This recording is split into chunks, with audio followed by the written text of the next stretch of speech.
बिस्मिल्लाहिर्रहमानिर्रहीम। दोबारा से चैप्टर नंबर 8 की 8.2 का क्वेश्चन नंबर 7, जो कि हम 8.2 को कंटिन्यू रखे हुए हैं फर्स्ट ईयर की। इसमें क्वेश्चन नंबर 7 को देखते हैं, 8, 9 और 10 को देखेंगे हम। पहले 7 को देखते हैं कि x की power 5 in the expansion of this. Coefficient find करना है हमने इसका, तो हमें फार्मूला टर्म का फार्मूला पता है। हम कोई भी टर्म फाइंड करते हैं तो हमें फर्स्ट वैल्यू पता है वो a की होती है और सेकंड वैल्यू वो x की होती है, और बास जगहों पे उसको b की वैल्यू b कहते हैं, और जो पावर होती है वो n होती है। ये वाला फार्मूला भी यूज़ होता है। मेन हमारे पास जो फर्स्ट टर्म है वो a है, वो दोनों तरफ a, और सेकंड टर्म जो होती है वो x की भी हो सकती है, वो कुछ जगहों पे b से भी सॉल्व किया हुआ है। दोनों फार्मूलाज यूज़ किए जा सकते हैं। यहाँ पे हम पहला क्वेश्चन, कुछ क्वेश्चन हम इस फार्मूले से कर लेते हैं, यानी कि NCR a raise to power दोनों का डिफरेंस और b की पावर r, और कुछ फार्मूला कुछ में हम ये वाला फार्मूला यूज़ कर लेंगे ताकि दोनों की प्रैक्टिस हो जाए। सब कुछ गिवन है, n जो है वो पावर है वो गिवन है, a का मतलब हमें पता ही है, फर्स्ट वैल्यू को a कहते हैं, मतलब a equal to first value है, और b जो है वो इक्वल टू सेकंड वैल्यू है, second value -3 divided by 2x है। फार्मूलाज हमारे पास गिवन है, एक टर्म के फार्मूले में हमने ये वैल्यूज़ पुट की हैं। सिंपल वैल्यूज़ पुट करने के बाद हमें ये पता है कि हम इसको अलग अलग करेंगे, क्योंकि x की पावर 5 हमें जो है वो चाहिए, मतलब x की टर्म हमें अलग करनी है। तो पहले कांस्टेंट अलग कर लेते हैं इधर से, तो -3/2 रेज़ टू पावर r इसको अलग कर लिया, और जो 1 डिवाइडेड बाई x है उसको अलग कर लिया। इससे क्या होगा, यहाँ पावर से पावर मल्टीप्लाई होके ये टर्म बन गई, और अगर आप इसको देखें तो ये x की पावर r बन रहा है। वो अगले स्टेप पे सब्ट्रैक्ट करेंगे उसको। ये पूरी x की वैल्यू हमने यहाँ लिखी, और जो ये x की पावर r है ये ऊपर जाके इसके साथ माइनस हुई, तो हमारे पास ये टर्म बन गई। हम फाइंड क्या कर रहे हैं, x की पावर 5, यानी कि अगर इसके साथ कंपेयर करें x की पावर 5 को x की पावर 20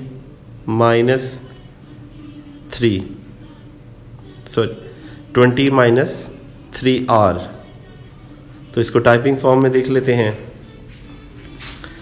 तो जब कंपेयर करेंगे तो हमारे पास r की वैल्यू आ जाएगी, क्योंकि बेसिस सेम हो तो पावर्स इक्वल होती हैं, तो हमने पावर्स यहाँ पे इक्वल लिख ली। पावर इक्वल निकाल के हम हमेशा r की वैल्यू फाइंड किया करेंगे, और इस r की वैल्यू को इक्वेशन नंबर 1 में पुट कर दिया करेंगे। जहाँ जहाँ r है वहाँ वहाँ हम 5 पुट कर देंगे। इसको टाइपिंग फॉर्म में देख लेते हैं। उसके बाद हम 10c5 को सॉल्व करेंगे और इसको सॉल्व करेंगे, तो हमारे पास कुछ ऐसी शक्ल आ जाएगी। इसको सॉल्व करते हैं। 10 फैक्टोरियल हमारे पास इस तरह होता है, नीचे 5 का फैक्टोरियल और दोनों का डिफरेंस का फैक्टोरियल। चाहें तो आप इसको डायरेक्ट कैलकुलेटर से 252 लिख सकते हैं। इसको भी कैलकुलेटर से सॉल्व किया तो ये बन गया। एक्चुअली हमारे पास आंसर आ गया x की पावर 5 का कोफिशिएंट ये, और यही हमने फाइंड करना था। अब इसका सेकंड पार्ट देखते हैं। इसमें सेम है, x की पावर n, यानी कि हमने कोफिशिएंट फाइंड करना है x की पावर n का। ये उसी तरह a होगा, ये उसी तरह b होगा -1/x, और ये उसी तरह n होगी। इसको टाइपिंग फॉर्म में देख लेते हैं। फार्मूला हमारे पास ये है, a की वैल्यू हमें पता है कि जो पहली वाली वैल्यू होती है वो a की होती है, जो दूसरी वाली वैल्यू होती है वो b की वैल्यू होती है, वो हम पुट कर लेंगे। इसके बाद इसको सिंप्लीफाई कर लेते हैं। पावर से पावर मल्टीप्लाई होगी तो ये टर्म बन जाएगी, और इसको हमेशा हम वेरिएबल को सेपरेट किया करेंगे, कांस्टेंट को सेपरेट किया करेंगे। -1 सेपरेट कर दिया, क्योंकि -1 की पावर भी r है, और 1/x को सेपरेट कर लिया, उसी तरह जैसे पीछे किया था, x की पावर r इसके साथ माइनस हो जाएगा, तो यहाँ पे माइनस हो गई। अब हम कंपेयर किसके साथ करेंगे इस पूरे क्वेश्चन को? x की पावर n के साथ। उसी तरह बेस सेम है तो बाकी बचेगा 4n minus 3r equal to n। Mean सिर्फ इतना पोर्शन हम कंपेयर करेंगे। ये हमारे पास क्वेश्चन है x की पावर n, इसलिए हम कंपेयर भी इसी के कोफिशिएंट्स के साथ करने के लिए इसी के साथ कंपेयर करेंगे। तो बेस सेम तो पावर इक्वल कर दी गई और यहाँ से r की वैल्यू आ गई। इस r की वैल्यू को हमेशा इक्वेशन नंबर 1 में पुट कर देंगे तो हमारे पास ये आंसर आ जाएगा। आगे तो सिंपल सिंप्लीफिकेशन है, वो आपको समझ आ जाएगी। दोनों तरह से आंसर ठीक हैं, फैक्टोरियल की फॉर्म में लिख लें या इस तरह से लिख लें। क्वेश्चन नंबर 8 को देखते हैं। क्वेश्चन नंबर 8 में कहता है 6 टर्म। ये th जहां पे यूज होगा एक्चुअली टर्म वर्ड ये है, और अगर इसको कंपेयर करें इस तरह से 6 टर्म तो आप देखें r+1 जो है वो 6 आता है और यहाँ से r की वैल्यू 5 आ जाती है। तो इस तरह से हम r फाइंड कर लेंगे। a हमें पता है फर्स्ट वैल्यू है, b हमें पता है सेकंड वैल्यू है, और पावर जो है वो n होती है। तो सब कुछ ही गिवन हो गया टर्म में। टर्म के फार्मूले में हम इसको लगाएं अगर हम, तो देखें a भी पता है, x भी पता है, अभी बताया पावर, और r भी अभी करके बताया, सब कुछ पता है। टर्म के फार्मूले में वैल्यूज पुट करें तो आंसर आ जाएगा। बिल्कुल सीधा सा क्वेश्चन है, कोई इसमें ख़ास बात नहीं है। सिंप्लीफाई करते जाएं। हमेशा बस याद रखें कांस्टेंट की पावर अलग कर देंगे और वेरिएबल की पावर अलग कर देंगे, और बस इसको सिंप्लीफाई करें तो आंसर आ जाएगा। पावर 10 में से 5 माइनस किए 5, ये चीज़ें बताने की ज़रूरत नहीं होती। x रेज़ टू पावर 10, या आप खुद भी कर सकते हैं कैलकुलेशन। सारी कैलकुलेशन होके x की पावर 5 का ये कोफिशिएंट बन गया। लेकिन इस दफ़ा उसने कहा था कि 6 टर्म का पूरा आंसर बताएं, इसलिए ये कंप्लीट आंसर है। इसके बाद क्वेश्चन नंबर 9 को देखते हैं। क्वेश्चन नंबर 9 में कहता है फाइंड द टर्म। दोबारा टर्म का फार्मूला यूज़ करेंगे, और फ़र्क इतना है कि पहले वो कहता था कोफिशिएंट ऑफ x की पावर 5 या कोफिशिएंट ऑफ x की पावर n। अब यहाँ पे इंडिपेंडेंट की बात कर रहा है, तो इंडिपेंडेंट में हम x की पावर 0 लेंगे। तो जब x की पावर 0 लेंगे तो x की पावर 0 1 होता है, तो x से वो फ्री हो जाएगी टर्म। तो यही हमें चाहिए, लेकिन कंपेयर हम x नॉट से करेंगे, x की पावर 0 से करेंगे। ये क्वेश्चन है। पहली वैल्यू उसी तरह हमें पता है a है, दूसरी वैल्यू b है, और ये पावर है। सारा कुछ पता है, सिर्फ r नहीं पता।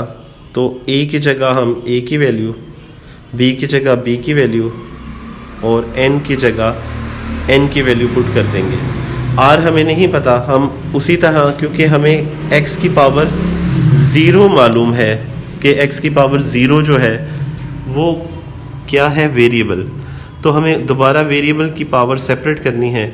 यहाँ से कांस्टेंट अलग कर लेंगे और वेरिएबल अलग कर लेंगे, तो कुछ ऐसी शक्ल आ जाएगी। x की पावर डिनोमिनेटर में r है, ये ऊपर जाके माइनस हो जाएगा, तो कुछ ऐसी शक्ल आ जाएगी। हम कंपेयर किसके साथ करेंगे इसको?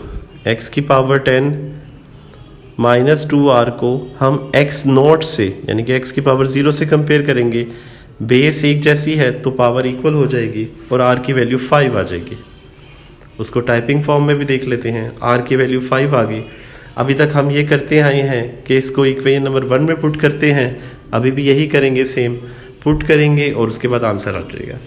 और क्योंकि x की पावर 0 फ्री हो जाता है, यानी कि x की पावर 0 ख़त्म हो जाता है, 1 होता है, तो डायरेक्ट आंसर आ जाएगा।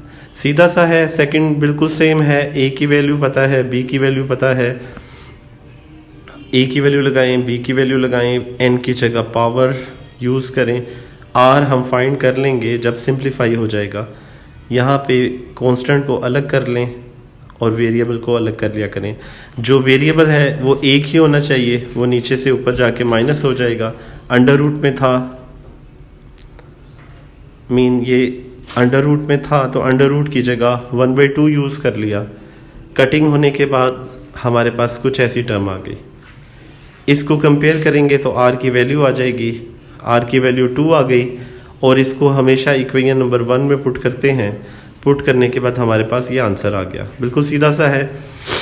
थर्ड जो है थोड़ा सा ट्रिकी है, एलसीएम ले लें, हमें एलसीएम पता है, लेना आता है। क्रॉस मल्टीप्लाई करें तो ये टर्म आ जाती है, और जो पावर है वो दोनों के ऊपर आ जाएगी इस तरह से। अब यहाँ पे देखिए नोमिनेटर में बेस सेम है तो पावर ऐड हो जाएगी, तो पावर 7 हो जाएगी, और नीचे x की पावर 8 है। x की पावर 8 जो है वो ऊपर जाके माइनस हो जाएगा, वो इस तरह से कुछ बन जाएगा। और बेस सेम आगे बिल्कुल सेम है, ये a है, ये b है, और ये n की वैल्यू है, और हम फॉर्मूले में अपनी टर्म के फॉर्मूले में वैल्यूज पुट करेंगे। जब हम टर्म की वैल्यूज पुट करेंगे तो हमारे पास a, n और x सब गिवन है, तो कुछ ऐसी शक्ल आ जाएगी। और अब इसको भी हम कंपेयर कर लेंगे। इसको जब कंपेयर करेंगे x की पावर 0 से, तो बेस सेम है, पावर इक्वल करके r की वैल्यू आ जाएगी, और इसे इक्वेशन नंबर 1 में पुट कर देंगे तो हमारा आंसर आ जाएगा। बिल्कुल सीधा सा क्वेश्चन था, उम्मीद है आपको समझ आ गई होगी। क्वेश्चन नंबर 10 ये भी बिल्कुल सेम है, बस इसमें थोड़ा सा चेंज है। वो कहता है मिडिल टर्म जो है वो फाइंड करनी है। ये a है, ये b है उसी तरह, और ये अब मिडिल टर्म का ये फार्मूला है n+2 डिवाइडेड बाई 2, तो n हमारा 12 है, यहाँ 12 पुट करेंगे तो 7 आएगा। अब ये 7 टर्म जो है एक्चुअली ये अभी पहले भी किया था कि हम हमेशा इस तरह से सॉल्व करेंगे कि r की वैल्यू हम इस तरह निकालेंगे। देखें अगर दोनों को कंपेयर करें तो r+1 = 7 है, यहाँ से r हमारे पास 6 आता है। तो सिर्फ क्वेश्चन में बस यही चेंज है कि r हमें मिडिल टर्म से खुद निकालना हुआ करेगा। r हमारे पास 6 आ गया, और ये कंप्लीट फार्मूला है, इसमें सब कुछ पता है हमें, a भी पता है फर्स्ट वैल्यू। अब कुछ क्वेश्चन x से कर लेते हैं, सेकंड वैल्यू x की है, पावर हमारे पास n है, n हमारे पास अब क्या है, r 6 है, और n हमारे पास 12 है।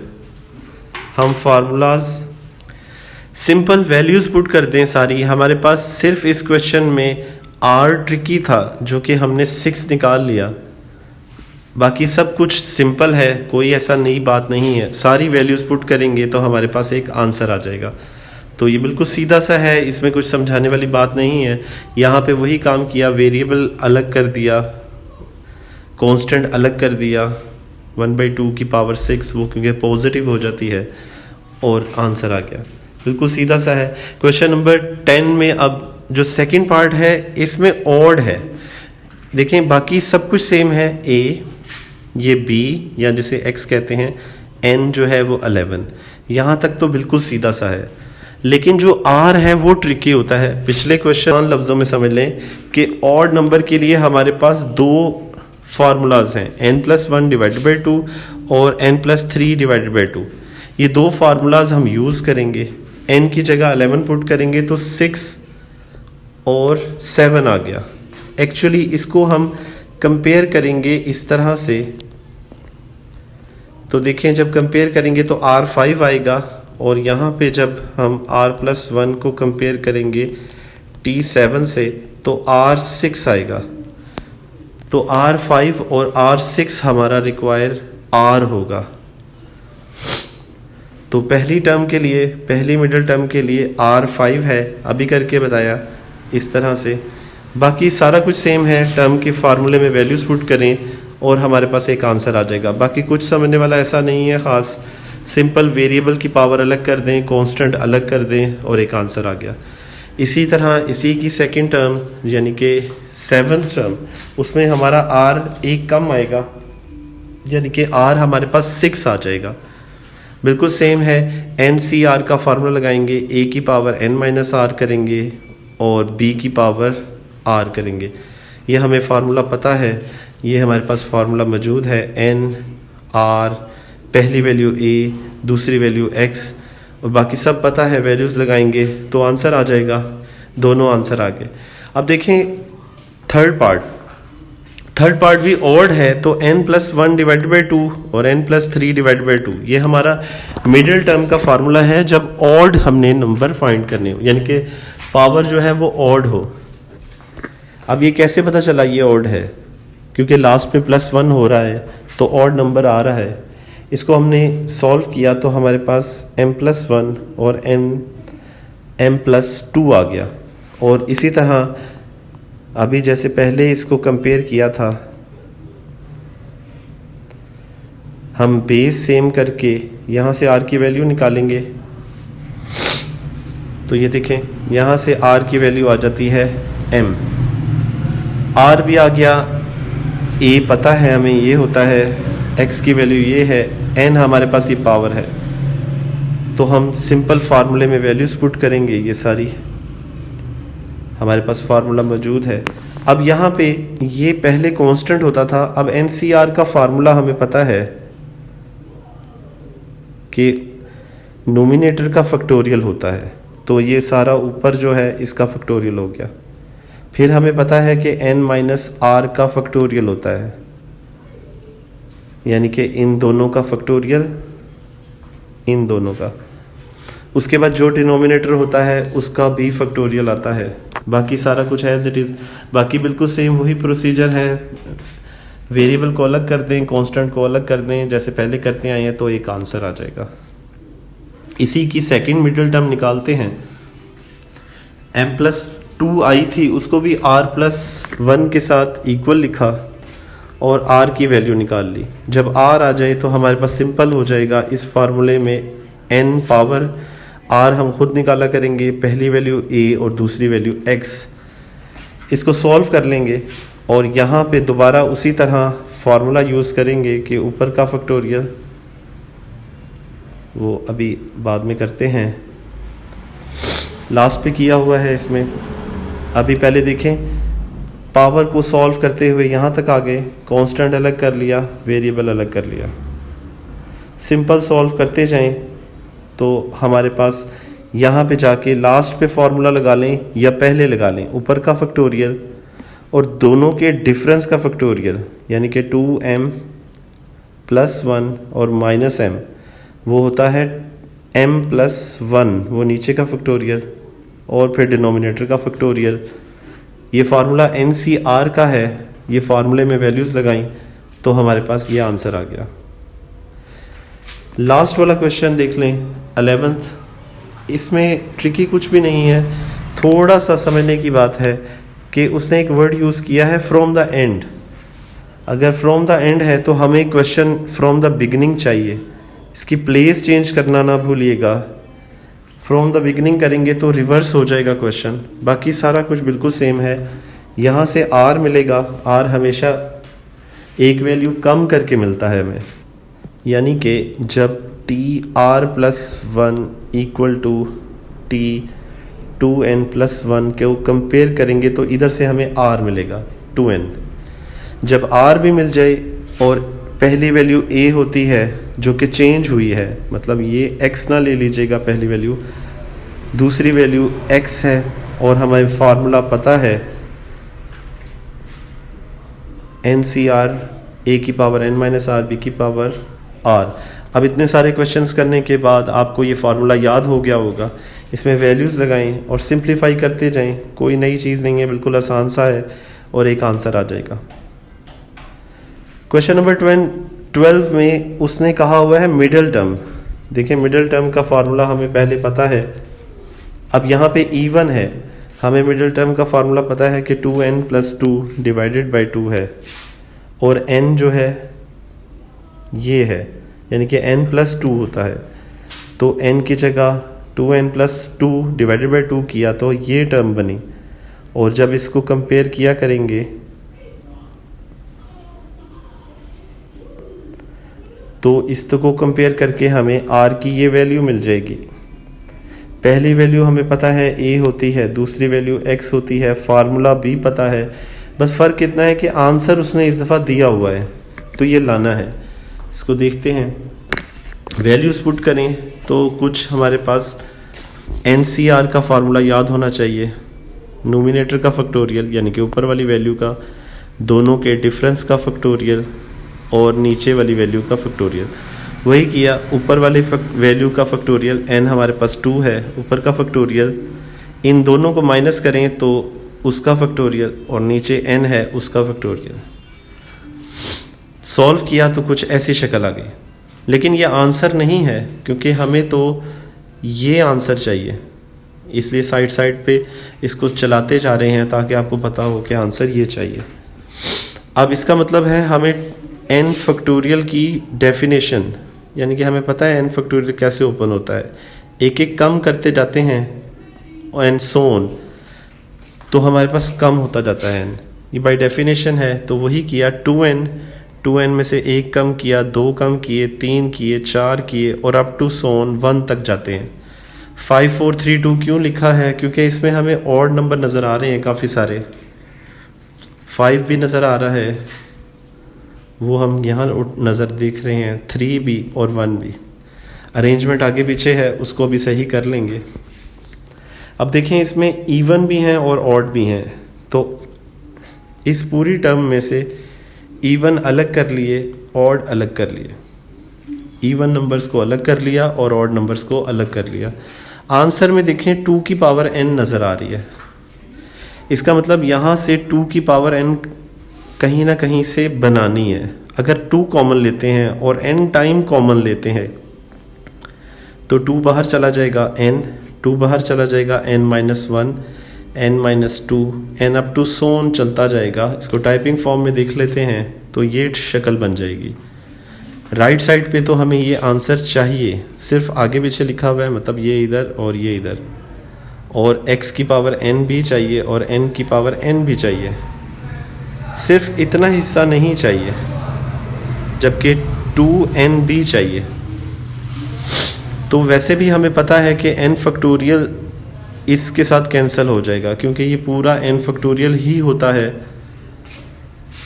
इस पूरी वैल्यू को जब क्लोज करें तो हमें पता है बाय डेफिनेशन ये n फैक्टोरियल होता है। n फैक्टोरियल से कैंसिल हो जाएगा और बाकी जो बचेगा वो हमारा रिक्वायर आंसर है।